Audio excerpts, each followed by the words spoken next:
The White House kicking off its efforts to forgive student loan debt for millions of Americans. Today, the Biden administration emailed and tweeted updates on the process.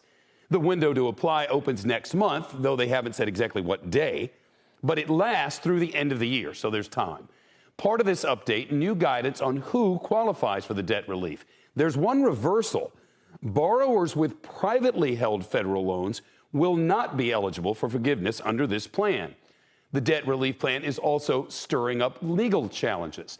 6 Republican-led states taking action to block it. In a lawsuit jointly filed today in federal court in Missouri, the state accused the president of overstepping his executive authority.